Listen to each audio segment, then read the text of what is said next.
Hello, and welcome to What the Heck. Today I'm going to show you how to make a pipe just like this, using nothing but a lathe. So the first step is to rough our blank into a cylinder so that we can put it into the jaws.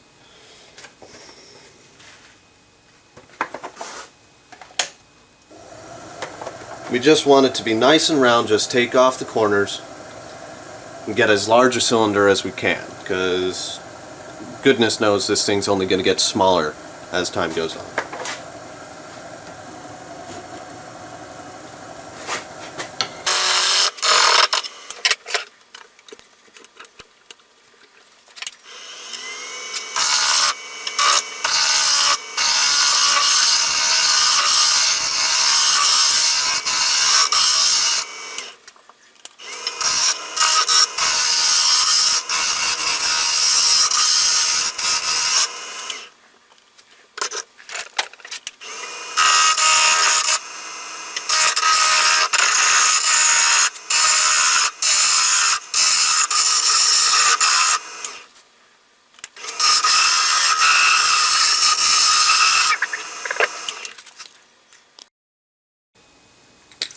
Now we've got our blank roughed out.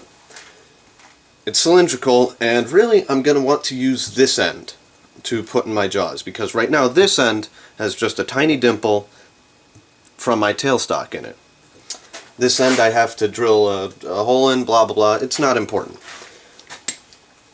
What is important is that I'm putting this end in, because this end is always going to be aligned with the tailstock for the sake of accuracy throughout the project and getting as much out of this as I can. I don't want to flip it around or play with it in such a way where I can't realign it, you know?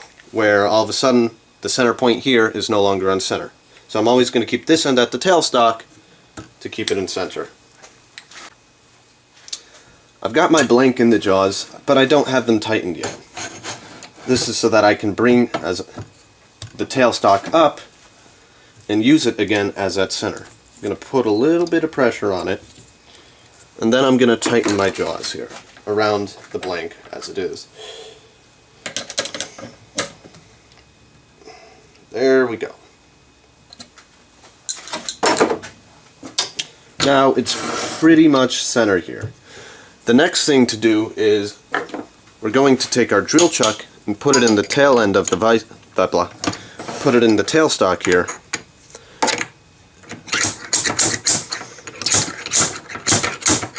The downside of putting a lot of pressure on your tailstock is getting it out. Now I'm only going to drill a 3/16 inch wide hole through this. Now make sure that your drill bit is really tight in the Jacobs chuck and that the Jacobs chuck is really tight in the tailstock. Because if it starts off the wrong way, you may end up with a spinning chuck instead of a drilled hole. So we're just going to start this off at a slow speed. As slow as mine goes. It's a little bit off center, but that's fine. This isn't going to destroy the end result. But the issue I am having now is that the hole here is wobbling. So I do need to give this drill bit a concentric hole to start drilling into, so it doesn't wobble all the way through and end up coming out practically near the side somewhere.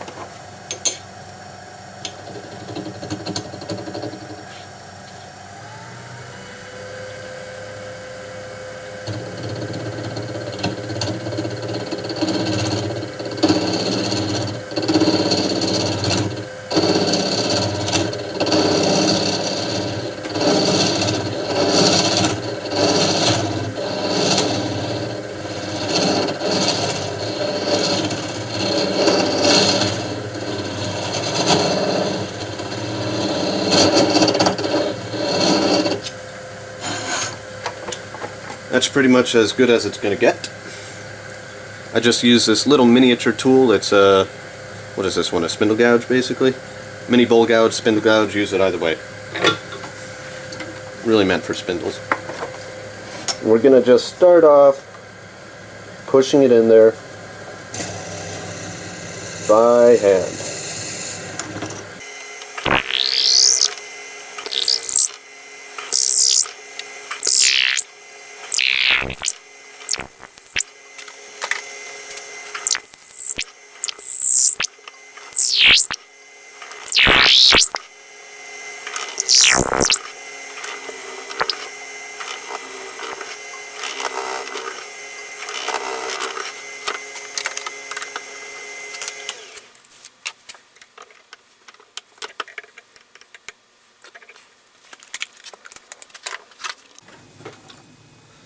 Now for a piece of wood this long, on my lathe, I just can't use this longer 12-inch drill bit because it doesn't fit between the piece of wood and the tailstock to start with.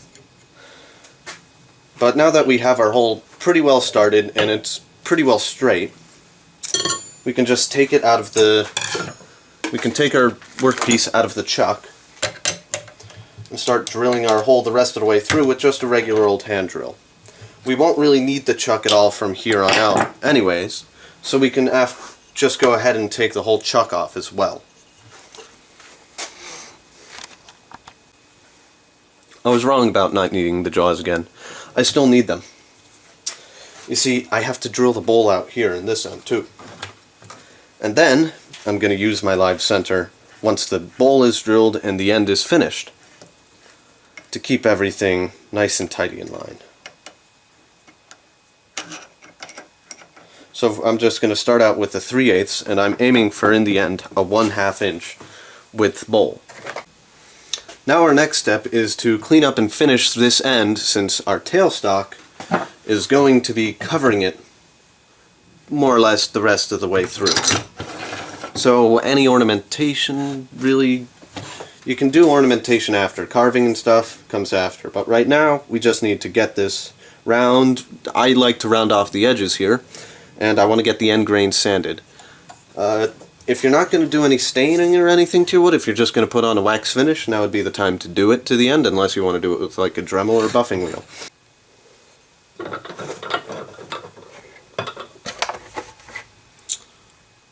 I almost forgot. The other thing we need to do at this point is, I like to get in there with a little scraper of one of my miniature tools and round off the bottom of the bowl. You know, make it concave. This is an operation that I pretty much have to do entirely by sense of touch. So I'm just going to be really, really light. And I have to figure out where the hole is by touch and the wall. And pretty much start rounding over that corner at the middle of the hole. And then start digging in from the wall to try and get a concave curve.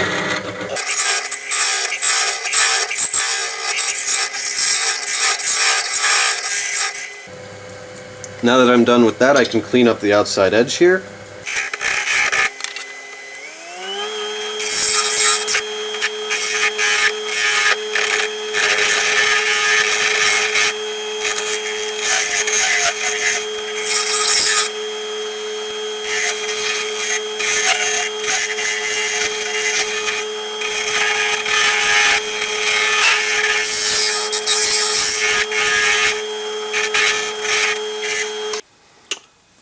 Of course, the next part now is just going to be sanding out the end here, getting up to whatever grit you want, and that's quite boring to watch and to do. So I'm going to cut you off here. Now I've gotten this sanded up to 3000 grit, and I can now take it out of the chuck permanently and put it between centers again.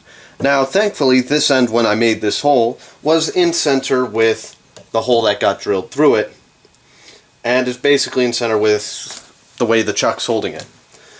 Because the tailstock is just a cone that I have, I can put it in here and put the other center at the other end, and I'll have the hole in the middle being the axis, more or less, being on center entirely. And from here I can shape it however I like. This one I'm thinking I'll shape like a bit of a cigar or something, I don't know.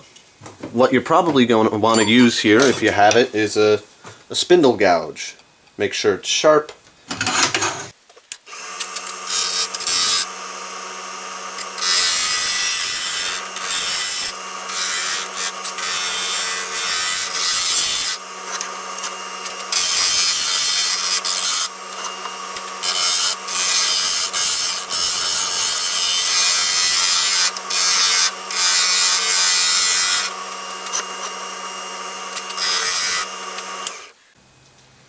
So, I've finished up here pretty much. All the shaping is done. The taper is pretty much convex all the way through, which is a pain in the ass when something is this long, because it's very easy to make like a dimple here or there as you're going along.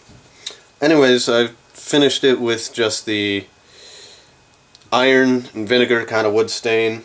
It's pretty dark already. The end grain over here is pretty much jet black, but I guess I can't get that on the side grain so easily. So now I'll just wait for this to dry before I really part it off right here. And that's the end of it. I forgot to mention, after this is done drying, I'll probably want to add a wax-based finish or something of some sort, because on this test piece of oak, the finish isn't jet black. It's turned a little bit of a red, a little bit of a brown kind of color on the surface, and I think that's just the iron near the surface rusting. So I don't want it to be so entirely exposed to air, and I don't want it to oxidize. At least not right now, not quickly. I also previously made these two little, much shorter pieces, cigar pipes, to kind of start it off. As you can see on this one here, it's got a bit of a concave curve to it, and it just doesn't look right. But the hole in the middle, I guess, just isn't perfect enough for me to want to go back and fix it, because I'll have it be off center. I guess I could probably sand it back into recognizable shape. This one came out a little bit longer than the other. It was the second attempt. This was the first, this was the second. Came out a little bit longer, and I think a little bit better. They're both just, again, plain solid oak, and I think they look real nice. If you want to make an easy pipe to make for someone that you only have to work on the lathe with, is something like this. Because there's no joinery, no mortise and tenon involved, and let's look at something like this where it's been on the lathe so far entirely. Dusty now. You know, I did the stem here, and then I did the bowl. Well, I've got a lot of other material here I need to work on that is around this, and well, that'll be a bit of a pain in the neck, really. So if you just want to use your lathe, this is the way to go for a pipe as far as I'm concerned. Well, this is what the heck. Thanks for watching.